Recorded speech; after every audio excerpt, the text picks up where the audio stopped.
నిన్న ముఖ్యమంత్రి గారు పెట్టినటువంటి సమావేశంలో స్టేక్ హోల్డర్స్ అంటే ఈ ప్రాజెక్ట్ వల్ల నష్టపోయే వాళ్ళు, ఈ ప్రాజెక్టులో ఇండ్లు కోల్పోయే వాళ్ళు, ల్యాండ్ కోల్పోయే వాళ్ళు, వాళ్ళని కూడా పిలవాలి. కానీ వాళ్ళని పిలవలేదు. వాళ్ళనేమో హౌస్ అరెస్ట్ చేసి ఇంట్లో కూర్చోబెట్టి ఈ ప్రాజెక్టు ప్రజెంటేషన్కి ఎవరెవరిని పిలిచిర్రు? రియల్ ఎస్టేట్ వాళ్ళు, కాంట్రాక్టర్లు, ప్రపంచ బ్యాంక్ యొక్క ప్రతినిధులు, మంత్రులు, ఎమ్మెల్యేలు, వీళ్ళని పిలిచిండ్రు. అంటే ఒక close door 5 star hotel meeting పెట్టి మూసి పక్కన ఉన్నటువంటి మొత్తం ల్యాండ్ కూడా కేక్ లెక్క కోసి ఈ కంపెనీకి ఇంత, ఈ కంపెనీకి ఇంత, ఈ కంపెనీకి ఇంత, ఈ కాంట్రాక్ట్ నీకింత నీకింత అని పంచుకున్నారు తప్పితే మీరు ప్రజల కోసం ఏమి చేసినట్టుగా మాకు అర్థమైతలేదు.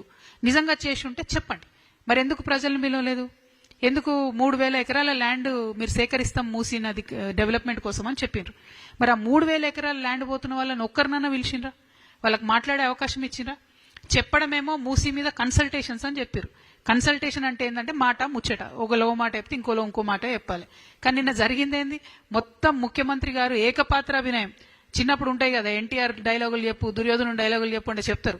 అట్లా మొత్తం ఆయననే ఏకపాత్రాభినయం, మొత్తం ఓన్లీ వన్ సైడ్. అంతే తప్పితే ప్రజల మాట ఈనుడు లేడు. ఆయన పెద్ద ఆయన పైన ఆయన మన్ కీ బాత్ ఆయన చెప్పేది చెప్తాడు.